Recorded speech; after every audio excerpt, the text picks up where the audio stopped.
Hi guys, welcome to our Tryambaka trekking channel. இன்றைக்கி அதிகாலையில் 4 மணிக்கெல்லாம் எழுந்திரிச்சு 5 மணிக்கெல்லாம் கிளம்பி எங்கே வந்திருக்கோன்னு பார்த்தீங்கன்னா, குறிஞ்சி நில கடவுளும் தமிழர்களின் முப்பாட்டனும் ஆகிய தமிழ் கடவுளான நம்ம முருகப்பெருமானை பார்க்க தாங்க வந்திருக்கோம்.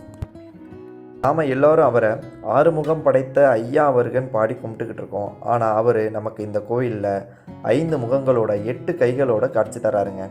குன்று இருக்கும் இடமெல்லாம் குமரன் இருக்கும் இடம், இது நம்ம எல்லோருக்கும் தெரிஞ்ச ஒன்று தாங்க. அதுக்கு கொஞ்சமும் மாற்றம் இல்லாமல் இங்கேயும் மலை மேலே தாங்க இருக்கார். இந்த மலை தாங்க அவர் இருக்கிறதுலையே மிக உயரமான மலையாக இருக்கணும். ஏன்னா இந்த மலை கிட்டத்தட்ட 2500 அடி உயரத்தில் இருக்குங்க.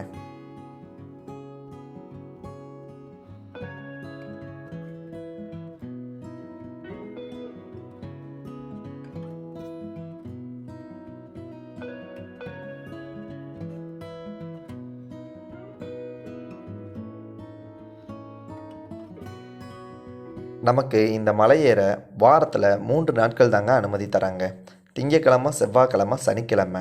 இது போக சஷ்டி, அமாவாசை, பௌர்ணமி இது மாதிரியான சிறப்பு நாட்களுக்கும் நமக்கு மலை ஏற அனுமதி உண்டுங்க.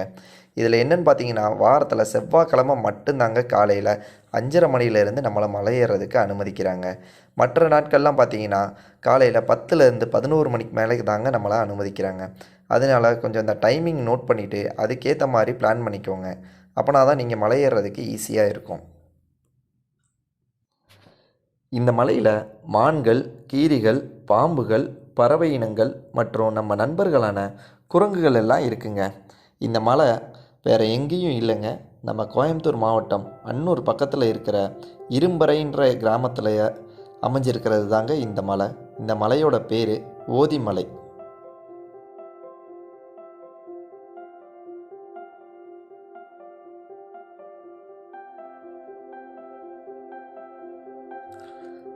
இந்த மலை 2000 அடி உயரத்துக்கு மேலே இருக்கிறதால யாரும் நம்மளால் ஏற முடியுமா அப்படின்னு யோசிக்கவே வேண்டாங்க. ஏன்னா இந்த மலையோட அடிவாரத்தில் இருந்து மேலே முருகர் சன்னதி போய் நம்ம சேர்ற வரைக்குமே மலைகள் ஃபுல்லுமே படிக்கல்கள் இருக்குங்க. மொத்தம் இந்த மலையில் 1880 படிக்கல்கள் இருக்குங்க. இதில் நமக்கு ஒவ்வொரு 100 படிக்கல்கள் ஆவரேஜாக தாங்க நான் சொல்கிறேன். இதை 100 படிக்கல்களுக்கு ஒரு மண்டபம்ன்ற மாதிரி கட்டியிருக்காங்க. அதனால் மலை ஏற முடியாதவங்க கூட இந்த மலையை ஈஸியாக ஏறிடலாங்க ரெஸ்ட் எடுத்து. அதனால் யாருமே எந்தவித சந்தேகமே இல்லாமல் தாராளமாக இந்த கோயிலுக்கு வரலாங்க.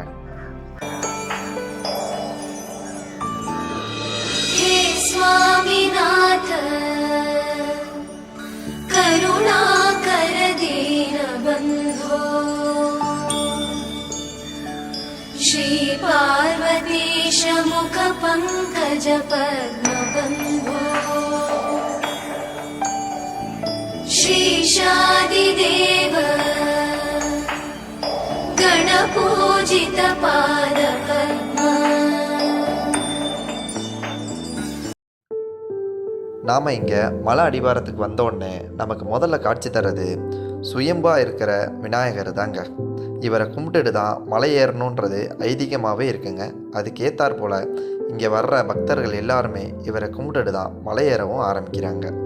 நாமளும் இவரை கும்பிட்டுட்டு மலை ஏற ஆரம்பிப்போம்.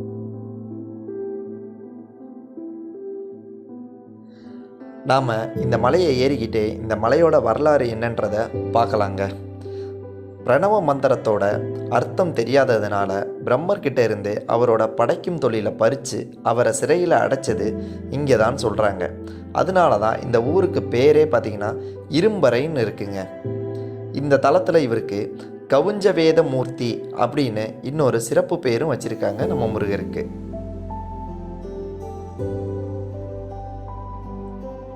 நம்ம முருகப்பெருமான் படைக்கும் தொழிலை பண்ணிக்கிட்டு இருக்கும்போது அவருக்கு 5 தலைகளும் 8 கைகளும் இருந்ததாக தாங்க சொல்கிறாங்க.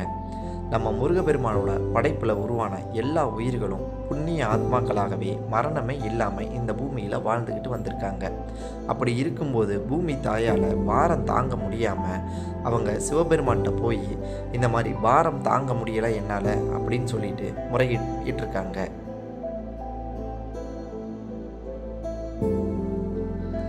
நாம் இப்போ இந்த வரலாற்று கதைக்கு ஒரு 2 நிமிஷம் பிரேக் எடுத்துக்கோங்க. ஏன்னா நாம் இப்போ மலையோட பாதியை ரீச் ஆகிட்டோம். நாம் இதை எப்படி தெரிஞ்சுக்கலான்னு பார்த்தீங்கன்னா, மலையோட பாதியில் தான் நமக்கு ஒரு விநாயகர் கோவில் அமைஞ்சிருக்குங்க. இந்த விநாயகர் கோவில் மலையோட சரி பாதியில் அமைஞ்சிருக்கனால நாம் இந்த கோயிலை வந்து அடைஞ்ச உடனே மலையோட பாதியை ரீச் ஆகிட்டோன்றதை கன்ஃபார்ம் பண்ணிக்கலாங்க.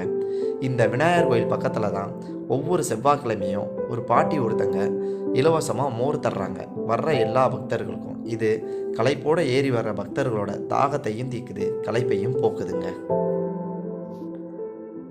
நாம் இப்போ விநாயகரை வணங்கிட்டு பாட்டி கொடுத்த மோரையும் தாகந்தீர குடிச்சிட்டு மலை ஏற ஸ்டார்ட் பண்ணிட்டோங்க.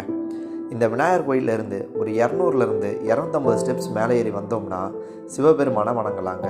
இவர் நமக்கு சுயம்புலிங்கமாக காட்சி தர்றாருங்க. சிவபெருமானை வணங்கிட்டு நாம் நம்மளோட வரலாற்று கதையையும் தொடருவோங்க. பூமாதேவியோட கோரிக்கையை ஏற்றுக்கிட்ட சிவபெருமான் நம்ம முருகரை பார்க்க வர்றாருங்க. வந்து பிரம்மரை விடுவிச்சு அவரோட படைக்கும் தொழிலை அவர்கிட்டயே ஒப்படைக்கும்படி சொல்கிறாருங்க. ஆனால் அதை கேட்காத நம்ம முருகபெருமான் அவர் கூட செம்மையாக ஆர்கியூமெண்ட் பண்ணுறாருங்க. அப்படி ஆர்கியூமெண்ட் பண்ணது மட்டும் இல்லாமல் நம்ம தலைவன் ஜெயிக்கவும் செஞ்சிடறாருங்க. அப்படி ஜெயிச்சுட்டு ஆகம விதிகளை உருவாக்குன நம்ம சிவபெருமானுக்கே அந்த ஆகம விதிகளை பற்றி எடுத்தும் சொல்கிறாருங்க. அப்படி எடுத்து சொன்ன மலை தான் நம்ம ஓதி மலைங்க.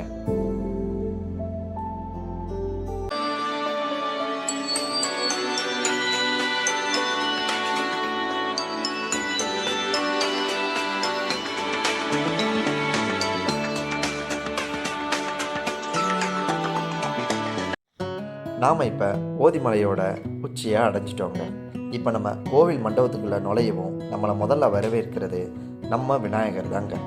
எங்கேயும் எல்லா இடத்துலையும் அவர் மட்டும்தாங்க முன்னிலை. அவரை வணங்கிட்டு தான் நம்ம எந்த ஒரு செயலையுமே செய்கிறோம். அதை கேட்டார் போல் கோயில் மண்டபத்துலையும் முன்னிலையாக அவர் தாங்க இருக்கார். அவரை கும்பிட்டுட்டு நம்ம உள்ளே போனோடனே நம்மளை வரவேற்கிறது நம்ம இடும்பர் தாங்க. முருகர் இருந்தால் அவர் இல்லாமலா? கண்டிப்பாக அவரும் இருக்காருங்க.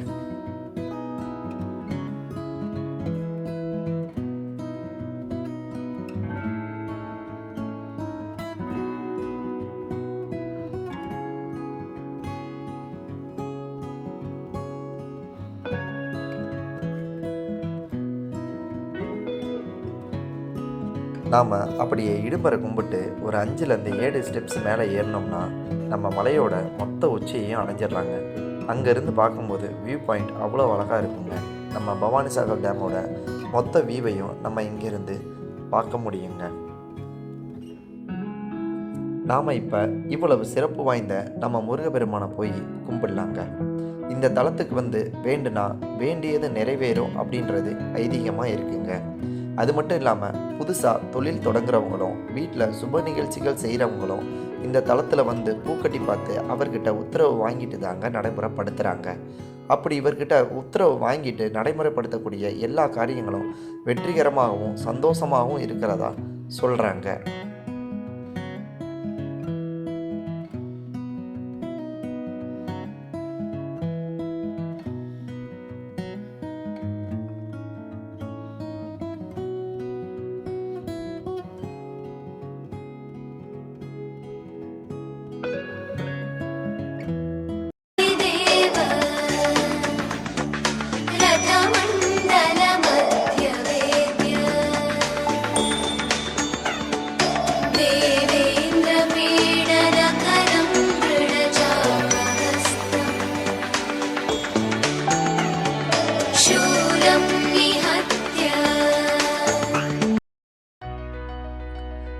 நாம் இப்போ கொஞ்சம் நேரம் ஓய்வு எடுத்துகிட்டு கீழே இறங்க ஸ்டார்ட் பண்ணிட்டோங்க.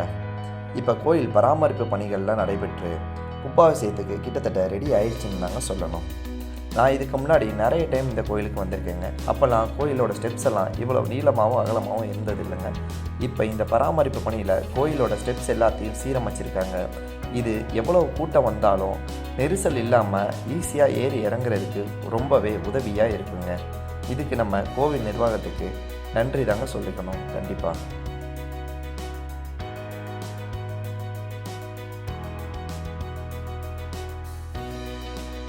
இவ்வளவு சிறப்பு பெற்ற இந்த ஓதிமலைக்கு பேருந்து வசதிகள்ன்றது பார்த்திங்கன்னா ரொம்பவே ரேர் தாங்க. அதனால் நீங்கள் வரணும்னு நினச்சிங்கன்னா தயவுசெய்து உங்களோட சொந்த வாகனத்தை பயன்படுத்துங்க. அது தாங்க கரெக்டாக இருக்கும். நீங்கள் இங்கே வரணும்னு நினச்சிங்கன்னா கோயம்புத்தூரில் எங்கே இருந்தீங்கனாலும் அன்னூருக்கு வந்துடணுங்க. அன்னூர்லேருந்து ஓதிமலை போகிற ரோடு எதுன்னு கேட்டிங்கன்னா யாருனாலும் சொல்லிடுவாங்கங்க. அன்னூர்லேருந்து ஒரு 13 to 15 கிலோமீட்டர் தூரம் பயணம் செஞ்சீங்கன்னா இந்த ஓதிமலையை ஈஸியாக நீங்கள் ரீச் பண்ணிடலாங்க. ஒரு 15 மினிட்ஸ் ட்ராவல் தாங்க இருக்கும் அன்னூர்லேருந்து. நீங்கள் ஈஸியாகவே ரீச் பண்ணிடலாம்.